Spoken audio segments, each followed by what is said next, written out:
My name is Jamie Delk. I am a lead zoologist at the Dallas Zoo.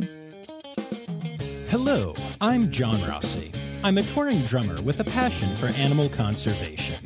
When I'm on the road, I spend as much time as possible visiting zoos, aquariums, and conservation organizations. Now, I want to share those places with you. I'll be talking to keepers, vets, conservationists, anyone who can help me in my mission of connecting my people to animals through their people. Join me on my Rossifari. Hi, hello, how are you? Welcome back to the Rossifari podcast. All right, y'all, so this week is interesting because we've got an old friend at a brand new to the podcast facility. I'm really excited to have Dallas Zoo on the podcast for the first time, but I'm going to be honest, we don't do a whole lot of talking about the Dallas Zoo on this episode. This episode is all about the journey of one zookeeper named Jamie Delk.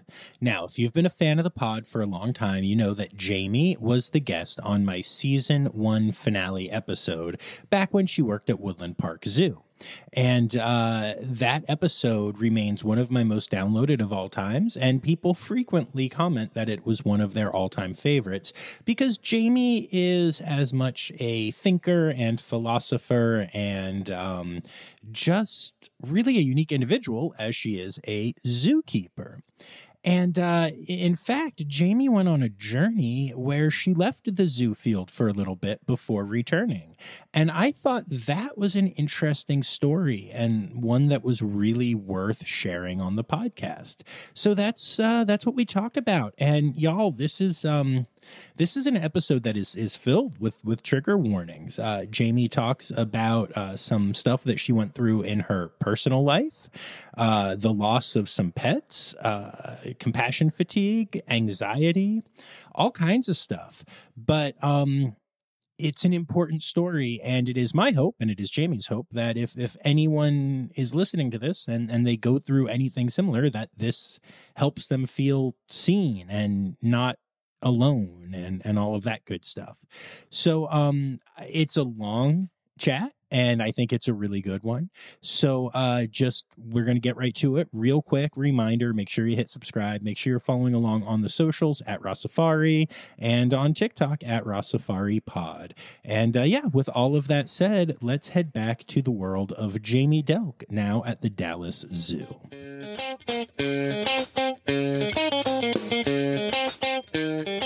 This is your second time appearing on the podcast. As you were our, I believe, season 1 finale, if I remember correctly. Yeah. So it's been a minute, and you were at Woodland Park Zoo back then. I was in Woodland Park Zoo. Yeah. And so life has taken you on a journey, and we are going to delve into said journey, which I'm pretty excited about. I am too. Yeah. But first, I have to tell my audience the most important thing, which is that you're here hanging out with me in Fort Worth after coming to see my show and bringing me bagels. Live and in person. It's so amazing. I'm so glad we get to hang out. So I know. We have stayed friends since, before the interview. We met before Rossifari was a podcast. We sure did. And Carson brought us together. Yes, Carson the Red Panda brought us together. And you introduced me to Yukiko and to Hazel. And I still think my favorite picture with the red panda, it was so dark that it's kind of almost a little blurry. But there's one with Hazel where she just looks like a stuffed panda. Yeah.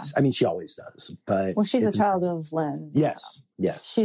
Lynn was perfect. So Lynn was perfect. She made the most perfect babies. And Hazel was no exception. Hazel was a product of Lynn and Harold, who was also a very wonderful red panda that lived at Seattle and then went to Cincinnati. Right. Was born in Cincinnati, came to live in Seattle, and then went back to Cincinnati and created Hazel. So it's good work. It's good work. Yeah. And Yukiko always had a very special place in my heart because I remember at the time when I met Yukiko, I was like, he feels different to other pandas that I've met, he feels, and this was, by the way, you were the first person to ever take me back, like behind the scenes with a panda. I had purchased a couple of experiences before, but this was like the start of that becoming a thing for me, which was very special. But so I'd only met a couple pandas, but I remember thinking like Yukiko felt very special and very like intelligent and soulful. And then I remember thinking, ugh, you're such an idiot. He's a red panda. And then when you were describing Yukiko to me, you were like, he's very intelligent. He's very soulful. I think you said something like he looks into your soul or something. I was like, Jamie, that's what I felt. We called him the master. Yes. And it's so special. I miss him so much. He was a fantastic red panda, and he lived a very long life and very comfortable life until he did not. But he created, I think, something like 11 mini Yukikos, 4 of those with Hazel. And yeah, so we're very lucky to have his genes still running around the red panda gene pool. Yeah, absolutely. And it's, but yeah, so that was such a special thing. And then we've stayed friends for that entire time. But we have not seen each other until we went and got Indian food earlier this week. It was so good. It was amazing. I was so excited when I realized that we were going to be in the same kind of almost area. I know. Yes. No, when you texted me that, I was like, is this happening? Because we had planned, at some point I had planned to come and visit you and come and visit Inca, one of my past jaguar cubs. Yes. And that didn't pan out. And so, and I can't even remember why. I think Daphne got sick. Oh, that'll do it. Yeah. Your dog was also a journey. Yeah. And so, I had to put any travel on hold while I dealt with her. And, but I still hopefully look forward to see Inca one day in person again. Cause that was my child that I thought was going to eat all of Philadelphia. And Inca is still doing quite well at Elmwood Park Zoo, and they've had all kinds of growth and cool stuff, and it's lovely there. So and Inca's also a mom now. She is. Yeah, it's very exciting. She's a great mom. She has her own story. This is amazing. So, Elmwood Park Zoo has taken really good care of her. So, yeah, I get to see pictures of her all the time on Facebook and stuff. So good. So good. And so let's delve a little bit into what you do right now. Okay. We'll start at the end and then go backwards in the story a little bit. Yeah. So you are now at Dallas. I am. And you are a lead keeper. Yes. And you are working with? Primarily gorillas. I work on the primate team, and I've gotten to learn a new species that I've never worked with, nor have I ever worked at a zoo that had this species, but chimpanzees. So that's been a really cool experience. I've only been there for 6 months, a little over 6 months. So I'm still kind of learning my way, wading through the waters, learning a new zoo, learning a new team, learning new animals as always. I like to take my time. Right. Yeah. Makes sense. Yeah. Yeah. And while that's not the focus of what we're talking about today, I am going to come visit tomorrow. Yes. I've been there, but you weren't there. And I'm really looking forward to spending some time with you at the zoo. Yeah. So tell me a little bit about what your experience has been like there so far. It's been a very good experience. You know, they're a zoo that is very focused on a lot of conservation. So there's opportunities for all of their staff to go and work with different conservation stuff that they're involved in. I haven't delved quite into that, but they do all from local to worldwide stuff. It's been a little bit different than what I'm used to, working a little bit more independently, and they work really like a team. So 2-person lock checks, 2-person shifting. And so getting used to kind of being and communicating has been primarily my focus. Like the animal stuff I got, but this whole new like structure of how this place works has been like a challenge. I kind of have my ups and downs with it. So sometimes I'm like, okay, I got this. And then sometimes I'm just a total rebel. And I always tell the people I'm working with, I'm like, I'm struggling today because, you know, like I know how I would train this behavior by myself, but now I'm working with this big team and we're all working as a big team to train a behavior. Right. And so, yeah, I can kind of have these like hills of success and then crashing. But I was at Woodland Park Zoo for 15 years, over 15 years. So I had, you know, that's a long time to be, and you develop habits and stuff. Yeah. So this is a process of breaking habits, you know, and learning new habits. That's very cool. And I like that you are open to the new thing, because I feel like a lot of people after 15 years are kind of just set in their ways a little bit, you know? So it's cool that you're working on that. Do you feel like, does it make sense to you from a safety perspective? Is that why it's more of the yeah, it's definitely safety. And I think it's also like AZA best practices. So I think these are all things that have developed through the zoo, either in a process of like a mistake was made and how can we fix it? So the team sat down and they're like, we're going to put green dots on the doors to signify that there's no animal in there, and red dots on the doors to signify. So there's things like that have taken place, but also just the AZA recommending like not hand feeding code red animals. So now we're all switching to tongue feeding. And so these are all things that are really different and from how I was trained to be a keeper, but they're all for safety reasons. Right. That makes sense. And best practice reasons. Yeah. Best practices are good. So, they're the best, apparently. Yeah. So, yeah, that's cool. And how have you found the environment at Dallas and the team and the people, and especially coming in a leadership role? It's hard to come into a new place as a leader because people are training you, right? So you're like, you know, it's hard to tell when you're supposed to kind of step in or really what that position entails, because every zoo has job titles. Not all those job titles are the same throughout the zoo. So a lead keeper at Dallas is very different than what a lead keeper was at Woodland Park Zoo, for instance. So I'm still learning those things, but everybody has been really friendly and helping me learn my way. Like I said, it's more of a team environment. So you really have to learn how to figure out your place within that team, build trust with the people you're working with. So you're building trust with the animals and you're building trust with people, which you're going to do that anyway with any team. But it's a lot easier when people aren't staring at you all day. You know, when I was a, 5-day week Jaguar keeper at Woodland Park Zoo, I was doing things all by myself. And then we'd have meetings and you were building that.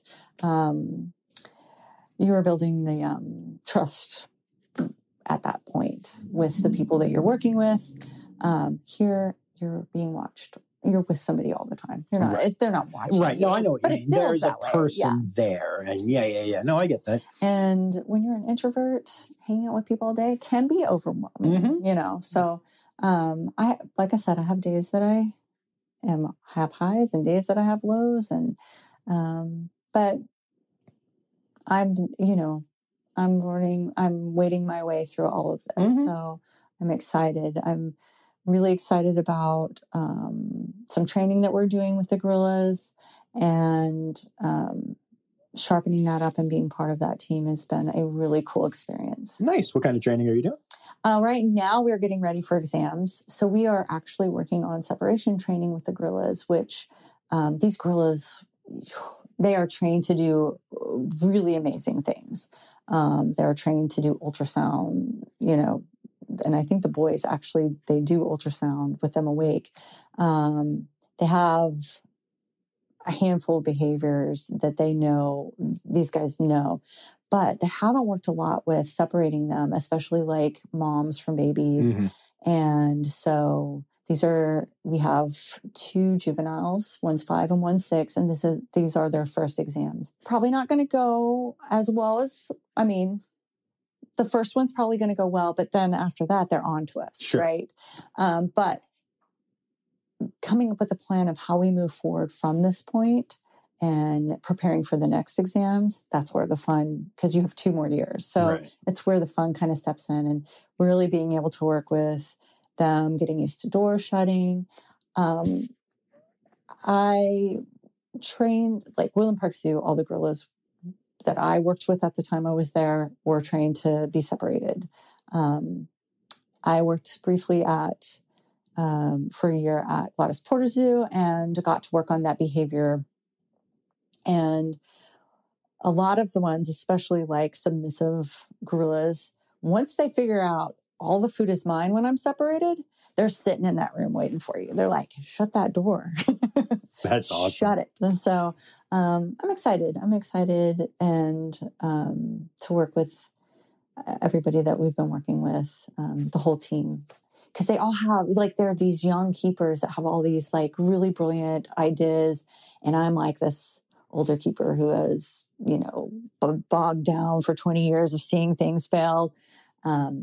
So it's really exciting to hear all the new keepers and their ideas and put that into action, supporting all that and seeing how it pans out. Nice. So you mentioned Gladys Porter Zoo. I did. And that's going to bring us to kind of the what I was thinking the focus of this interview would be, which is you have been on a journey since Woodland Park.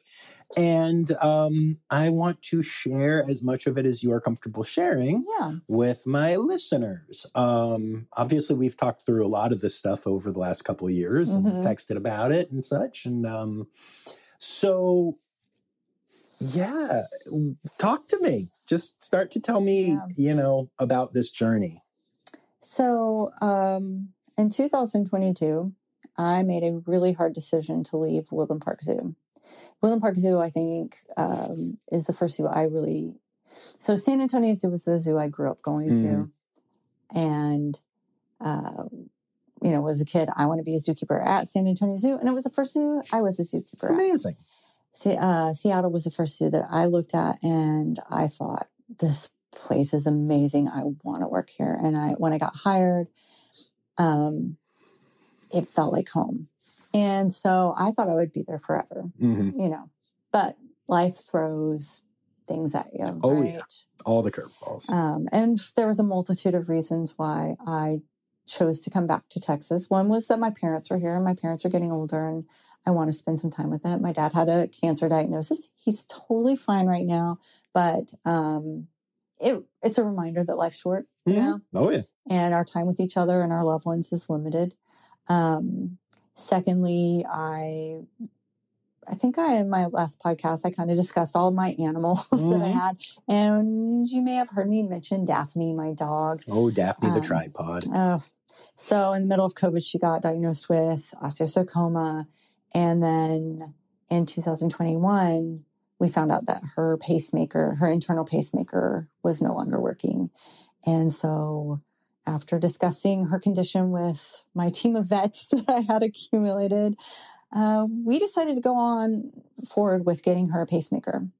Unfortunately, that put me in a financial position where I was working 2 jobs. I could barely survive in Seattle. And her medicine, I think, cost me $800 a month. Perfect. So I really needed to, and I was in a spot where I needed to move out of the house I was living in. And I could not afford to do that and stay in Seattle. So my parents said, come home. So I came home. That's some good parents right there. That's some good parents. Packed up my car with all 5 of my animals, and my best friend came down and went to work one day at Woodland Park Zoo, came home, and drove that night to Texas, straight through.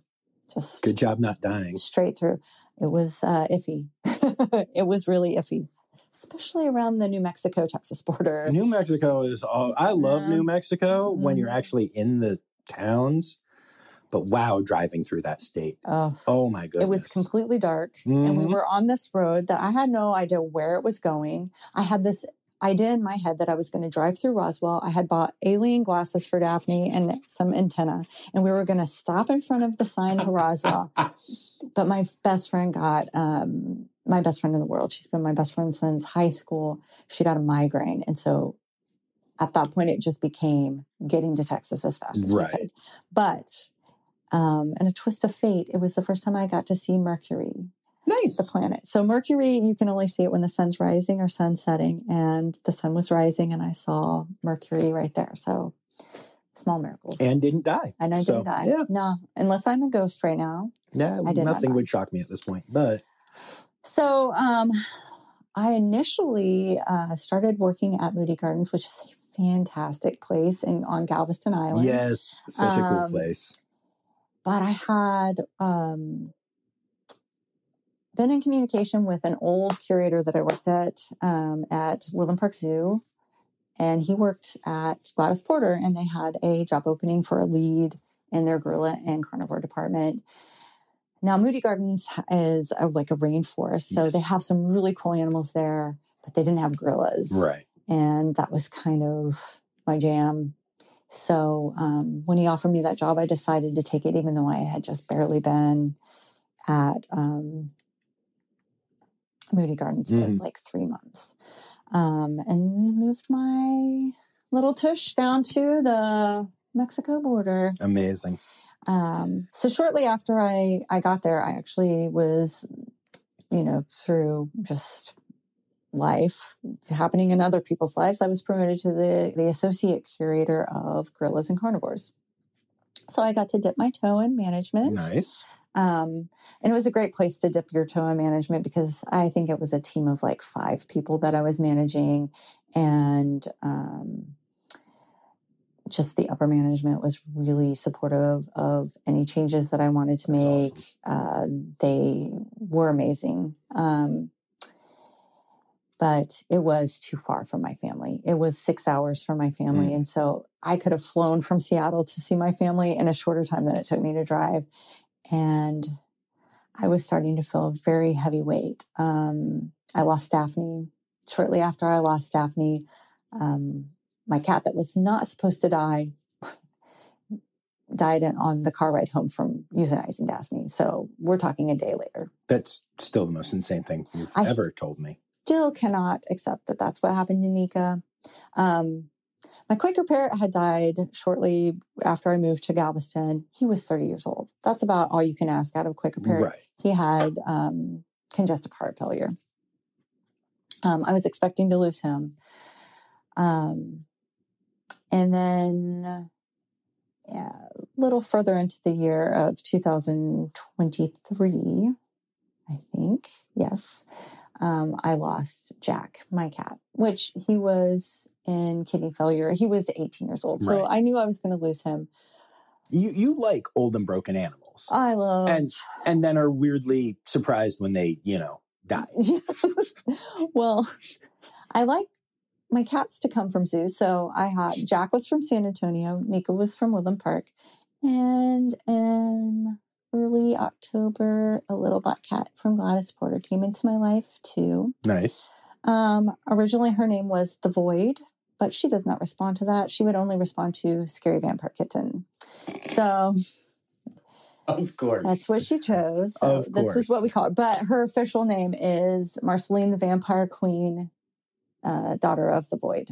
So, but we call her Scary Vampire Kitten. And she likes to show you her little sharp teeth. She's a black cat. She's tiny. She's only 5 pounds. Oh my gosh, that's amazing. And she thought Jack is a black cat too. So she thought Jack was her mom and and he hated her. Amazing. But he just tolerated her till he was dead. Did I ever tell you, by the way, that the one cat that I've had in my adult life was a zoo cat? Was it? Yeah. When best. Zoe was interning at Philly, or volunteering, whatever her position was, someone dropped a cat off. Oh, yeah. And we brought it home. And I was like, oh, great. It's a zoo cat. Zook. So we named it Zook. And that is when Zoe found out that she has an allergy to cats that allows her to work with them as a vet, but that we could not have in the house. So we rehomed to a family that we know. We still get updates. We love Zook. Yeah. We love Zook. But Zook, I'm not a huge cat person. Yeah. Like, I like them, but not to the extent of dogs. Zook was basically a puppy and was like my cat. I loved Zook so much. And yeah, but it all worked out, and Zook's in a great house now. And Zook for Zoo Cat. You know, it works. Yeah. Yeah. Zoo cats are the best. If you ever have the opportunity to own a zoo cat, I highly recommend it. Yeah. Big weight though. And, being a zookeeper for 17 plus years, it's a heavy weight to bear. This is a job we're very passionate about. Mm-hmm. We love these animals. We put our heart and soul. A lot of times we are not getting paid enough, or, what you deserve. Yes. Yeah. Well, I mean, who is getting paid enough? Who's getting paid what they deserve? But yeah, like 1% of the nation. But yes, yeah. It's real slim pickings. You're doing this because you want to do best for the animals. Then you're talking about the balance of just animal welfare, and visitor experience. And those two things hardly ever match. Sometimes they do. Right. But in a perfect world, they match. But in reality, you're constantly fighting for your animals and making sure that they have the best animal welfare, but that people are getting the experience that they are paying for. So I actually decided to take some time off from zookeeping. And in fact, I even contemplated leaving the zoo field permanently. I was going to say, my memory of our chats during this time, and we all know how specious my memory can be, so forgive me if I'm wrong, but like the way that I remember you presenting it to me was that you were leaving the zoo field. Now you were open to returning. Yeah. But I do feel like it was a very specific, like, I am not a zookeeper anymore, and I'm going to process that. Am I remembering correctly? I think that I announced it as the death of zookeeper Jamie. R.I.P. You are so dramatic, and I love it so much. Yeah, that sounds right. Yeah. Yeah, it was. I was burnt out. I mean, and let's be honest, burnout is real in this field. Compassion fatigue is real in this field. Yes. Also, while you only, we're not going into the personal details, but you went through some crap even before the animals died. You touched on it a little bit, but you didn't leave Seattle just because you were sick of rain. Yeah. And then on top of that, you had a bunch of animals that were the loves of your life die. Yes. Like, that's compassion fatigue in the real world outside of a job that is full of it. Well, and like the taking care of Daphne was a full-time job. I was her feet. She had arthritis in her back hips and no front leg. And then her cancer treatments made her have sundowners. So she was up all night and she needed to go outside. She wanted to sleep in my room. Then she didn't want it. I mean, this was my mom took care of her for 1 week and she said, I don't know how you're not crazy. Like, you never actually fall asleep. You are just constantly listening for her and if she needs you. And so I had been doing that for 2 years. Yeah. So yeah. Yeah, Daphne was a lot. I love my Daphne. I know. I love and her. It's funny because, like, as your friend, I'm like, well, that was probably silly, but I would have done the same exact thing for Lexi and would do it for Buzz, and like, no, I get it. Well, and I remind myself that when Daphne got sick, it was in the midst of COVID. So the rules had changed. We were no longer allowed to go in with our animals to the vets. And so the idea of not being next to my dog when she was euthanized was out of the question. So I was going to do everything to keep her alive. Unless it just really wasn't the right thing for her. Right. Like, I wasn't going to torture her by any means. And she was so funny in her illness. And the end days were, McDonald's and pork rinds. And so and cinnamon rolls. So I got to spoil her. But I was tired. I was just tired. And I'm honestly it's still very hard. Animal care is still very hard for me at this point. So, yeah. Yeah. And so you left. So what did you do? I moved back in with my parents. I mean, that's awesome. To have that ability and to not have gone completely insane doing it is impressive. Well, luckily they had like a little garage apartment. So I had a little independence, but my mom, was so thrilled to have me. So she was there a lot. And I found a really cool, they live kind of in the hill country of Texas. Not Austin. I grew up, like, I was born in Austin. I grew up in Austin, but they live out in the country. And then they have like a lake house. And so I was living in the hill country on this lake house. So it's a very peaceful setting with my little scary vampire kitten. And I got a job, part-time job, doing cave tours. Unbelievable. It's so you. It's so very you. Yeah. It was awesome. Yeah. So at Longhorn Cavern State Park specifically, which is an amazing cave that has tons of history. And it's a fun job. It's a fun job. I believe it. Yeah. Caves are cool. Yeah, they are cool. And I still got to talk about animal conservation because there's a little bat in there called the tricolor bat. And so you show people these tricolor bats and you do like a little keeper chat about them. So, amazing. I mean, you're doing chats through the whole thing. You're talking about geology, you're talking about the history, you're talking about darkness, the effects of darkness on people. And yeah, then there's this little bat hanging around, and that always took up the biggest part of my talk. That's awesome. Pop quiz. Difference. What's a stalactite and what's a stalagmite? Well, stalactite holds tight to the ceiling, and stalagmite, you might trip over. I love it. I had the feeling that you would know, weirdly. Also, you could have totally been wrong and I wouldn't know. Yeah. They're not animals, so I don't know. No. So, no, that's awesome. That's fun. So part-time cave tour giver. Yeah. And then, I mean, so they have like a upper cave tour, which is very you can walk through that whole thing. It's about an hour and a half. And we talk a lot about the CCC and President Roosevelt's New Deal projects and stuff like that. And then we have the wild cave tour, which is you go deep into the cave and climb through the tunnels that the CCC workers use to access the cave to clear it out. And you shimmy your way through different, openings and climb through holes and go down slides. And it's totally fun. And I got trained to do that as well. Good job not dying. And I did not die. And we talk more about like cave safety, like if you're a spelunker, if you hike, what rules you should follow. Right. Keeping safe and doing things like that, because there's a lot of caves in Texas, and you can actually die in a cave if you crawl into a hole and there's no oxygen in there. Yeah, so I believe it. Yeah, can suffocate you. So, yeah, fascinating. So when you were going through this time period, your cave period, what were your feelings as far as specifically the death of Keeper Jamie? Was that a struggle? Did it feel good at the time? Like at first, So I had built up a lot of anxiety. And so, I felt relieved. Okay. I didn't have to think about locks. I didn't have to think about killing somebody if I made a mistake. I did not have to think about if an animal was sick. I didn't have to think about any of that, but I still had all this residual anxiety. And so I worked part-time in a cave.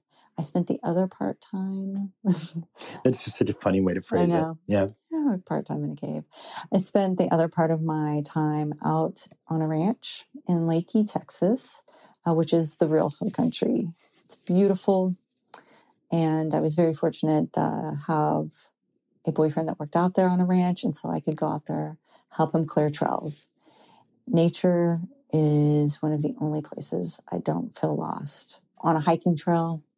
And so it was a really peaceful area. There's a little barn cat that I became very attached to named Clementine. Aww. I named her Clementine.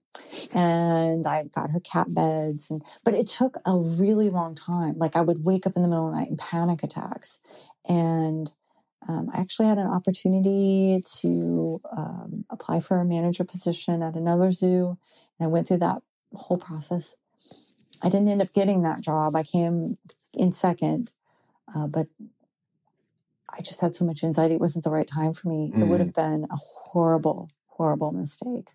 Not that zoo particularly, but I just wasn't ready. I was not ready. Yeah. And it was a huge responsibility. I mean, you went through trauma. Yeah. And again, the zookeeping life is not an easy one. So when you're getting hit with all this crazy trauma in your personal life as well and all of that, yeah, it makes sense. So you go crawl around some caves. Do you want to talk about the personal stuff I went through? Completely up to you, of course. I mean, it's difficult to talk about because I was in a relationship for 15 years, but it had become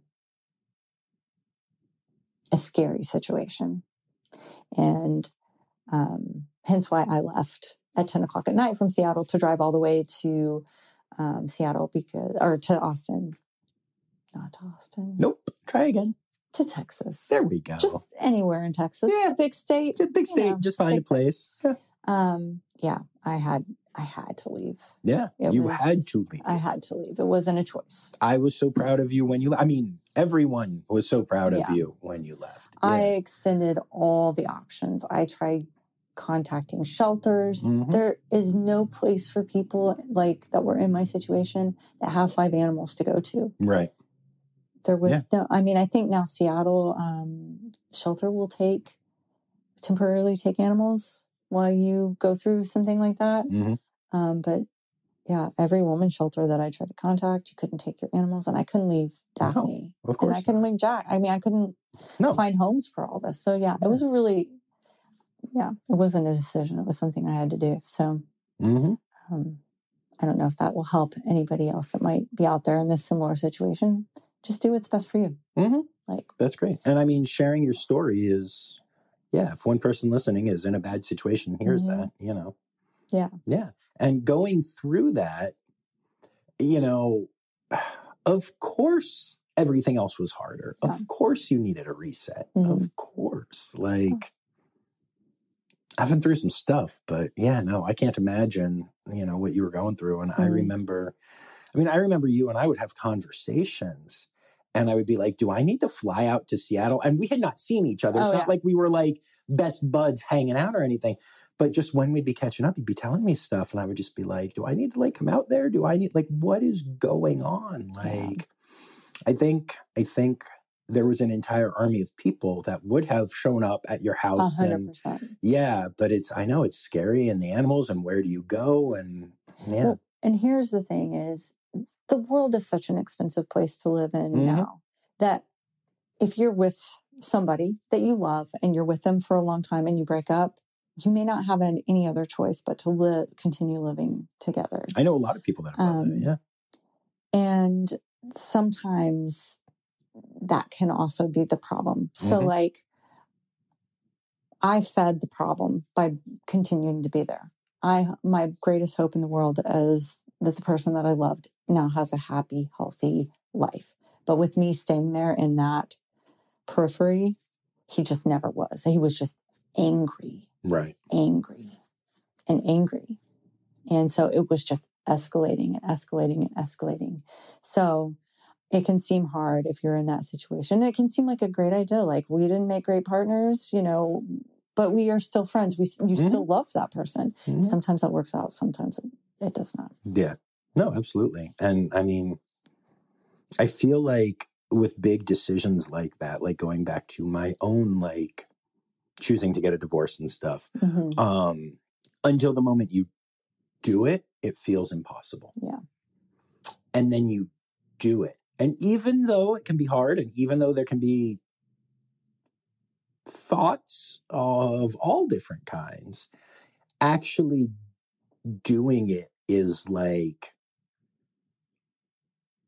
it's so freeing, and it's such a unique thing, because you were saying, this weight that is on you, just heavy, is suddenly gone. And even if it drops 50 other weights on you and all these other concerns, having the weight that was just there forever, that you just got used to, gone, is fascinating. And by the way, to be super clear, my ex and I did not have the kinds of problems that y'all had. We were just not a great couple. Right. But there was none of what you're talking. I'm not trying to compare the two apples to apples, but I remember literally for a while being I need to leave.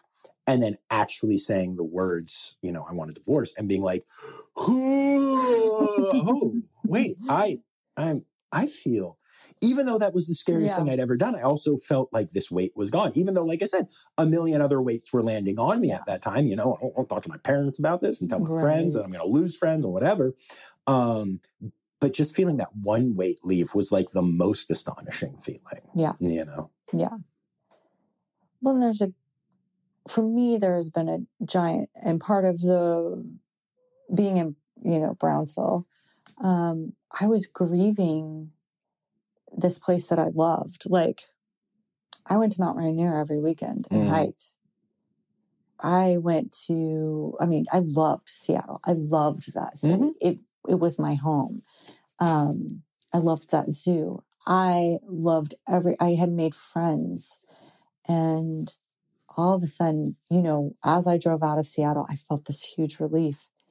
And then as I sat alone in my house in Brownsville, so on YouTube, there's videos that you can watch of just people walking in the rain in downtown Seattle. And I would just watch those because I had become so accustomed to the sound of the buses and the sound of the rain. Just the only thing that brought me peace. And I thought about going back, but it's not a safe place for me to be. Right. Like, there had to be that reality check of, I can go back, but I needed to give myself the freedom that I could go back, because I had told myself, no, you can't. Right.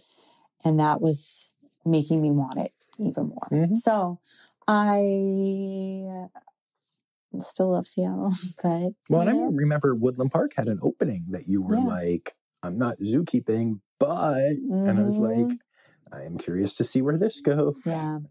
Every time they have an opening, there's a little piece of me that wants to apply. Applied for one. I interviewed for it. And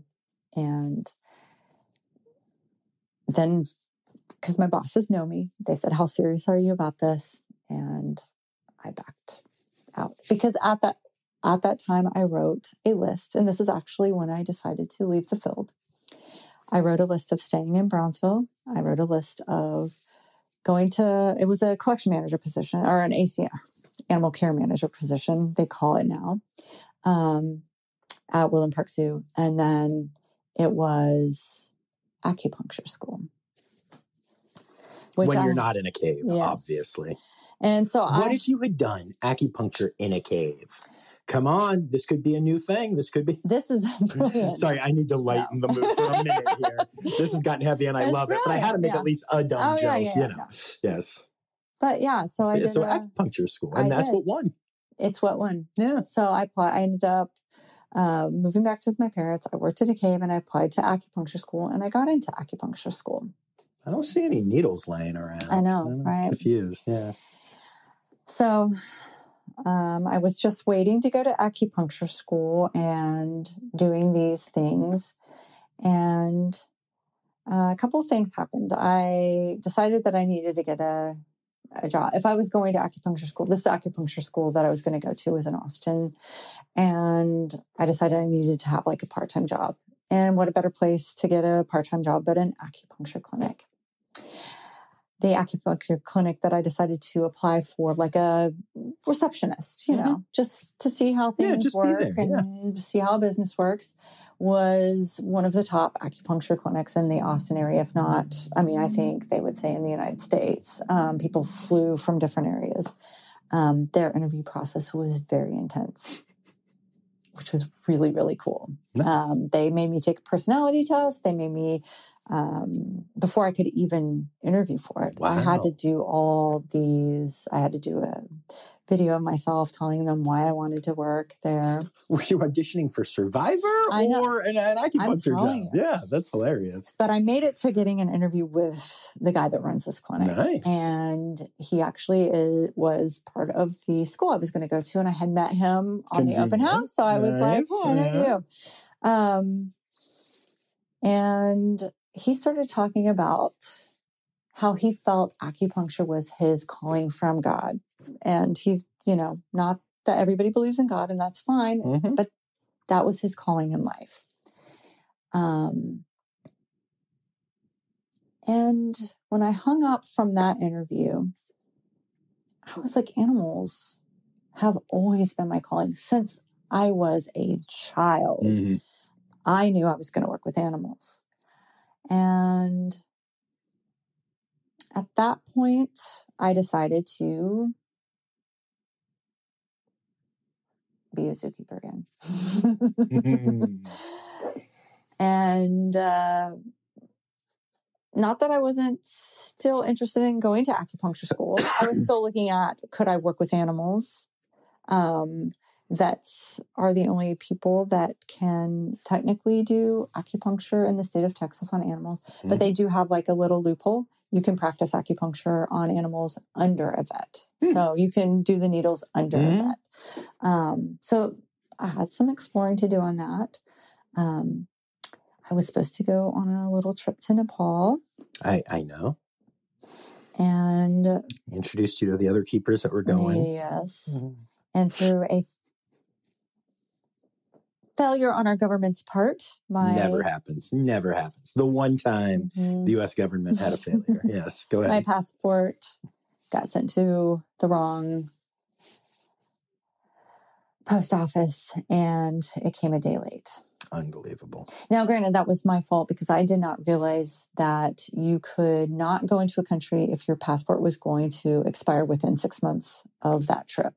But I still got it in 3 months before my trip. So I thought that was plenty of time. When it didn't end up being enough time, I called and I got it put on the fast track. It got lost on somebody's desk. They overnighted it to me so that I would show up on the day of my trip, and it got sent to Wimberley, Texas instead of Llano, Texas. Amazing. By the time I tracked it down to Wimberley, Texas, they had already sent it back to Austin. So it was a trip I was not supposed to go to. But that is when Dallas posted their position as well. So, I didn't even know that. I didn't realize that's cool. I would have never applied for that position because I would have been in Nepal when it was posted. So things work out. I'm still going to Nepal. You are? I'm excited. Or not this week. Not this week, no. This year. Yes, this year. Yes. I'm looking forward to that. Yes. So, yeah. So you felt like this was your calling. Yeah. I was pumped. I was like, all right, I'm ready to go back and coach. That's awesome. Yeah. I love that. That's really cool. And it really says to me, because of my deep psychological background. No, wait, I'm a drummer. But what it says to me is that, you're on the other side of your trauma now. And that doesn't mean that you're done with it by any means. I would never downplay that. But you are on the other side of that now, and you're able to be back where you belong. Because I got to tell you, I know a lot of people that have left this field. Yeah. Very few of them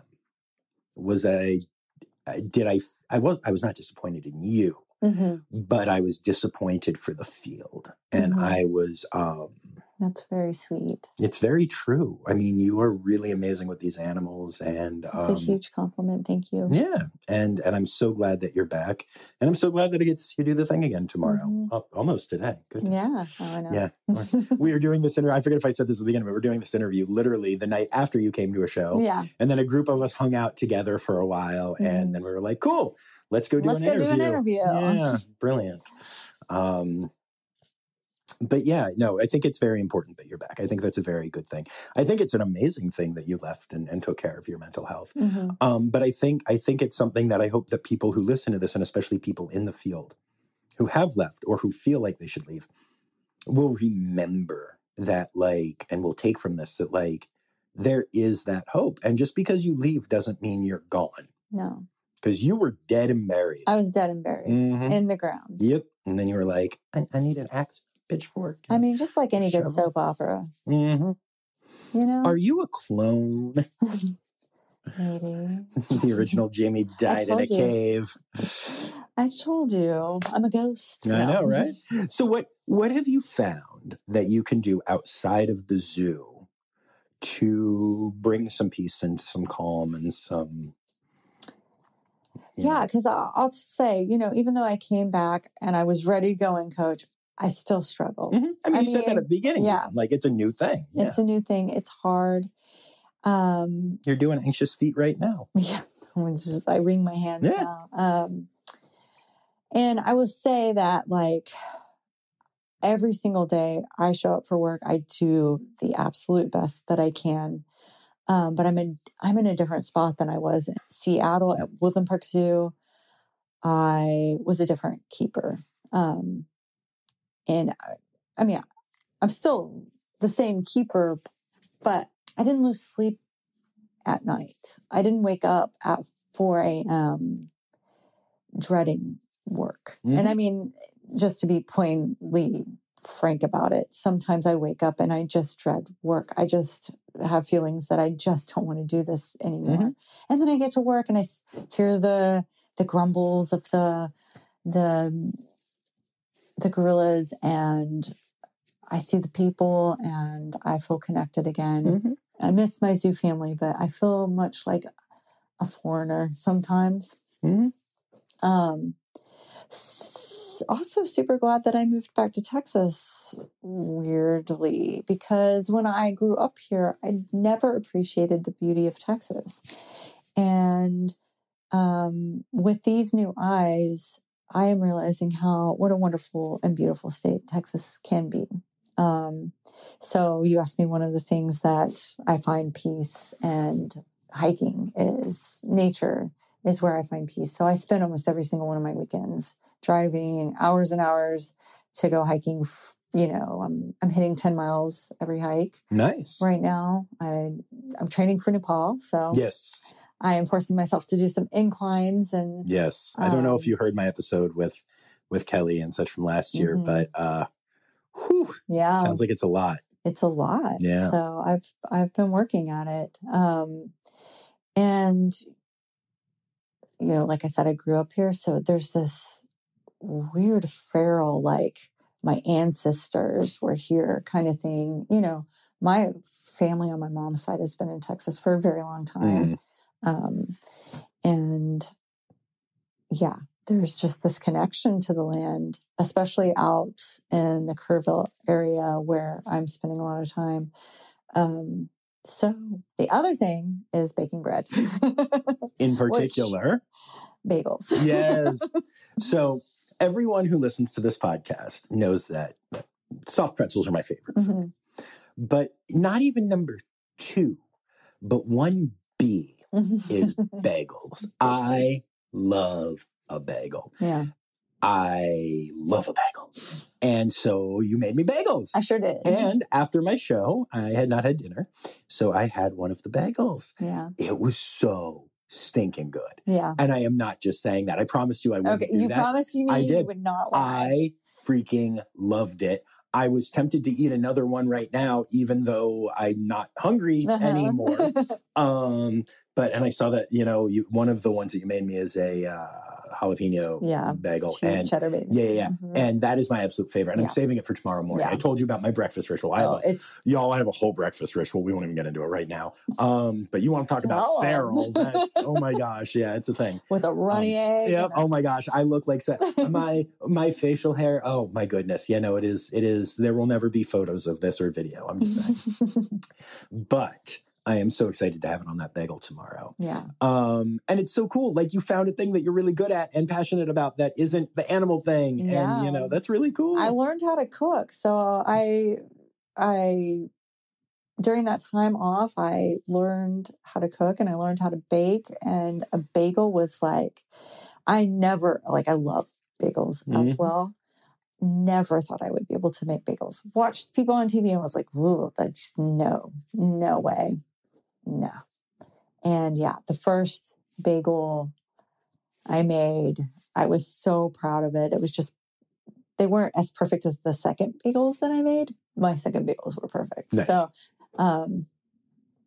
So yeah, nothing like kneading dough to, just get your mind off of everything else in this world. I believe it. And I can't bake. I'm a great cook. Yeah. I'm a great intuitive cook. I can go all day. But I can't. I'm not a baker. Never have been. It started with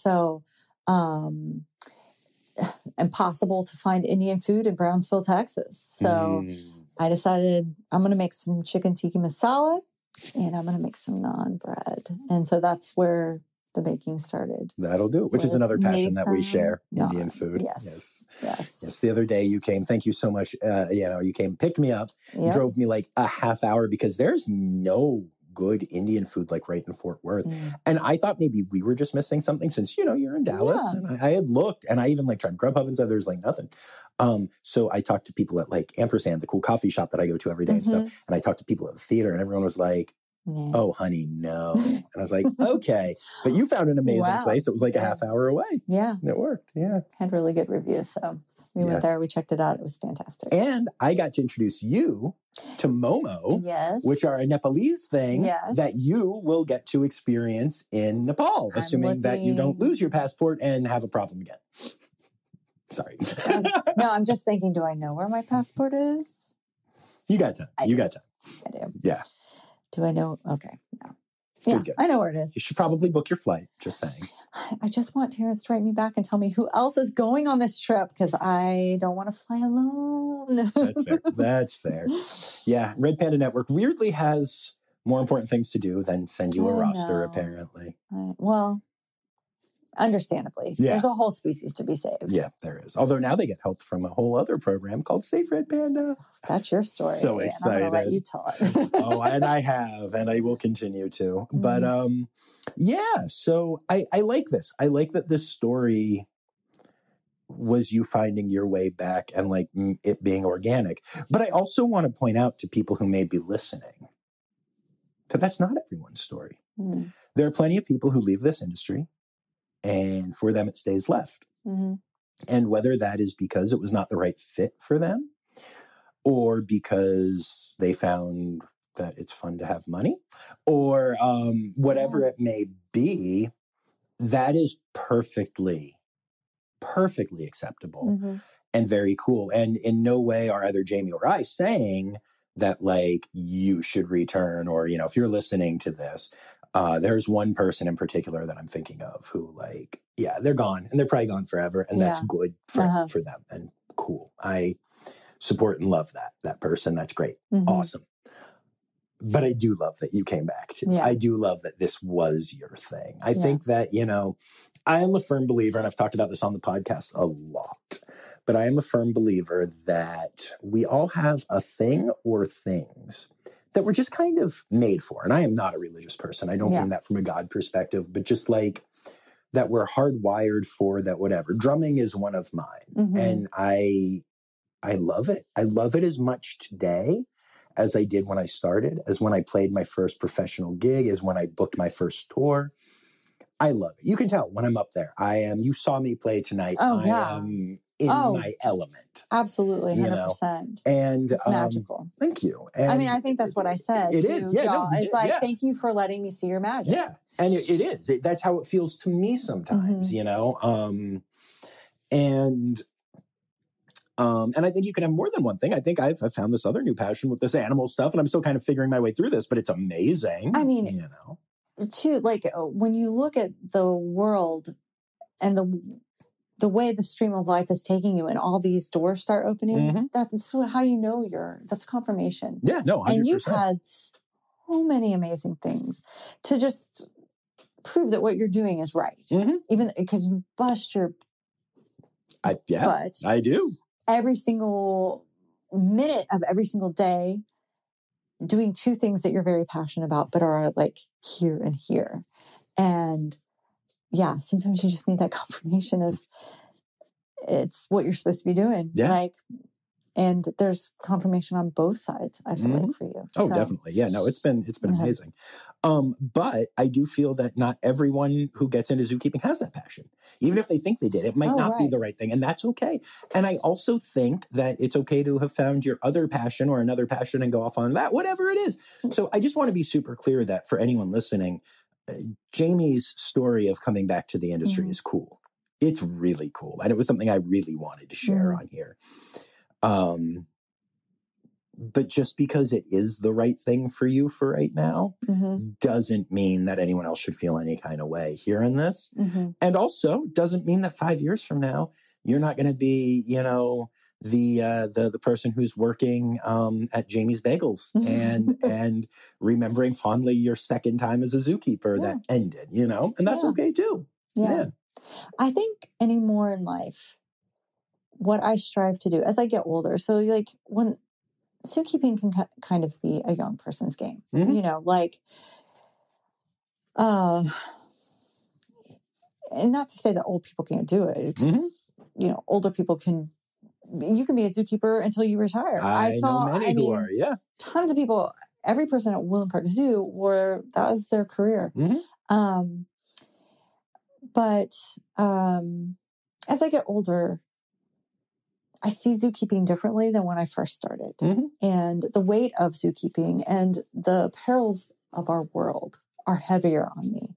And zookeeping is a reminder of all that. We are constantly talking to people about saving animals. Mhm. Every single animal, every single land, all land in this world is now managed by people. So that's an awful thought. Mhm. That there's no wild left. Yeah. I talk to people about that all the time. Just like, you know, people who come across me drumming with an elephant or something and are like, oh, they should be in the wild. And one of my favorite things to say is like, what do you think the wild is right now? Where is this pristine wild that you think exists? I know. But no, it is heavy. It's heavy for me. I break up my Zoo News stuff so that I don't have to do it all the same. I used to just like write it out and do it all at once. Yeah. And man, sometimes you're talking, 8 animal deaths in zoos and conservation news that's really bad and poachers and, flooding at a zoo. And even if the animals were fine, there's all kinds of problems. And I would go through this. And there were times I'd get 10, 15 minutes into zoo news and be like, I'm in a bad mental place right now. And that's just reporting on this crap. That's not actually even being there.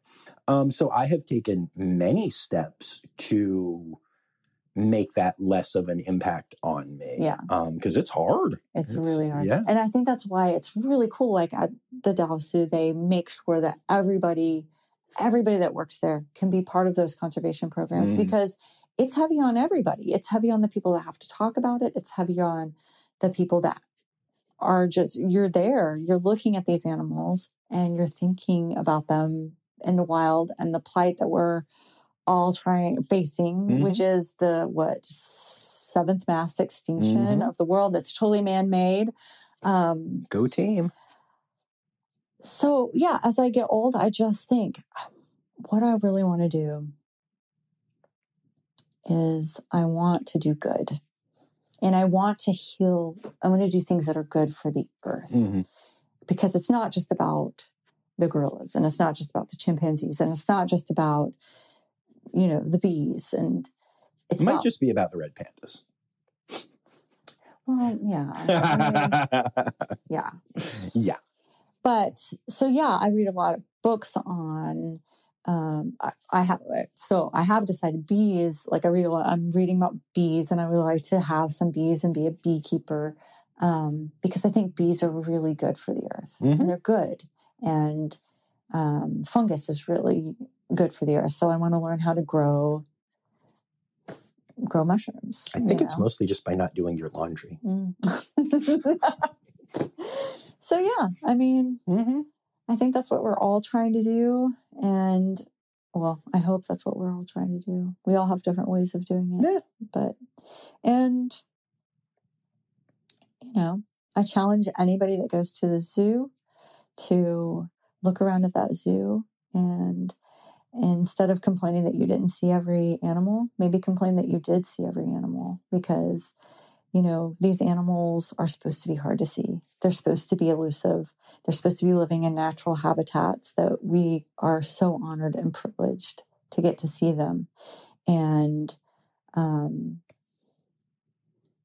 they should be it should be a challenge. They are here for us, that we are here for them.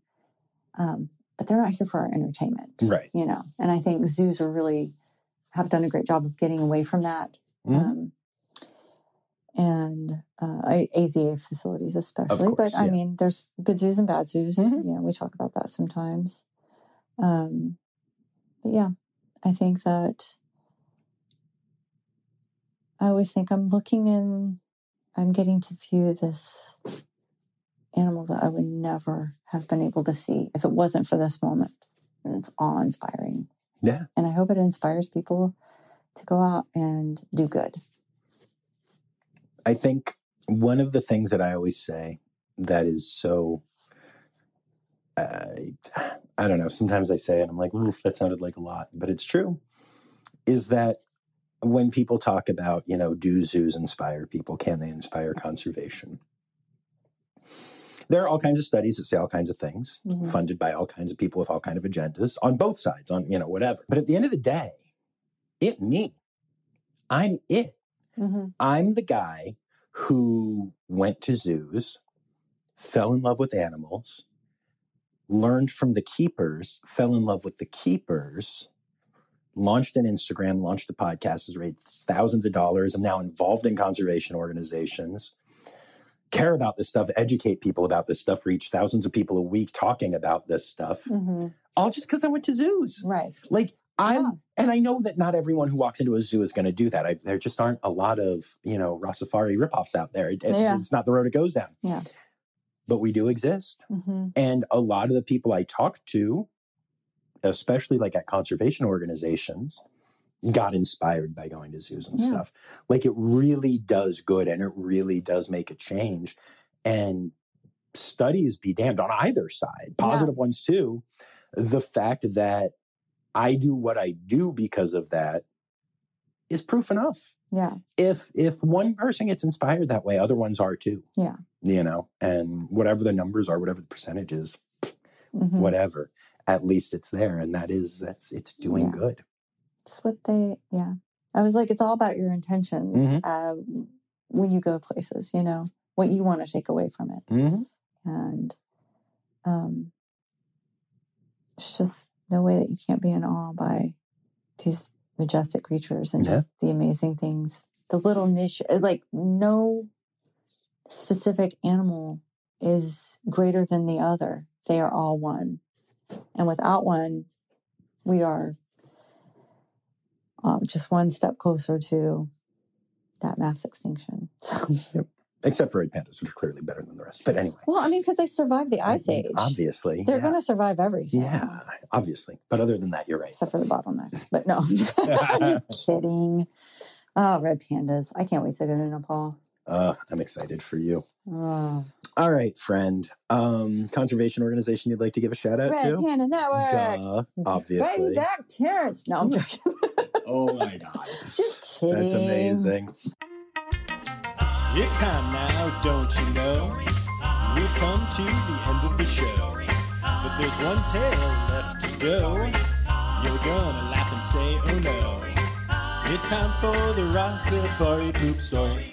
So instead of poop story, I challenge this one to be, what's the grossest thing that's been in your mouth? I couldn't tell you her name. I'm kidding. I'm going to cut that out. Oh. So the grossest thing that's been in my mouth, and I actually just recently told this story, is penguin poop. Okay. Yeah. Which is gross. Yeah. Yeah. That's gross. Yeah. That's very similar to my story. So, grossest thing that's been in my mouth is ostrich poop. Oh. Yeah. Oh. So, cleaning out an ostrich barn, and it's heavy, and you have like a bucket full. And so, like, there's a trash can, and I'm just like, but I forget to close my mouth when I do that. So, when I go around the shoulder and slap it into the garbage can, it just splats right back into my face and into my mouth. Amazing. So ostrich poop, which is a poop story. Poop story. Oh yeah. But also the grossest thing that's been in my mouth. Amazing. Awesome. Well, thank you for taking the time to do this. And it's almost midnight, so double thank you. Because I know this isn't really zookeeper time. Yeah. Well, Maybe it's bagel baker time. It's bagel baker time. But also, just my anxiety keeps me up this late anyways. Sweet. I'm glad we could cash in on that. It'll wake me up at 4. Perfect. We could do another interview then. No kidding. I'll be asleep.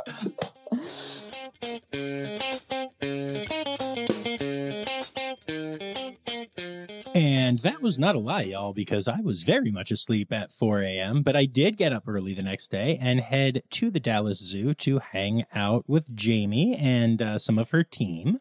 And I got to meet the chimps and gorillas that she works with. And it was really special. They're amazing animals, obviously, but also just to see Jamie back in her element after she walked away from it and then felt called back was just really, really special. So I am very grateful to the Dallas Zoo for allowing this to all happen, and to Jamie for sharing these amazingly deep stories with y'all. And yeah, if you haven't heard my season 1 finale episode with Jamie, there's a whole lot more of us chattering and going off topic and philosophizing and all the things. So I highly recommend you go back and give it a listen. I do want to take a moment before we say goodbye to say thank you to all of my patrons, especially my Red Panda level patrons, Dr. Laura Schenk, Dr. Stephen Williamson, Barbara Bennett, Jenny Owens, and Kevin Williams. And you can support the pod by going to patreon.com/Rossifari. For as little as $3 a month, you can get some cool bonus audio and some fun other stuff, as well as, supporting this podcast, which is pretty cool. So, other than that, bring it back here on Friday for some zoo news, and until then, remember, the word credits backwards is Steiderk. The Rossifari podcast is produced, hosted, and engineered by John Rossi. Editing and fact-checking by John and Dr. Zoe Rossi. Our theme song is Sevens by Nathan Burke, performed by Nathan and John. Interrupting John theme and additional voices by Taylor Isaac Gray. You can reach John directly on Instagram and Facebook at Rossifari, or by email at rossifaripod@gmail.com. Rossifari is part of the Daydreamer Media Network. Now, stop listening to me and go visit a zoo.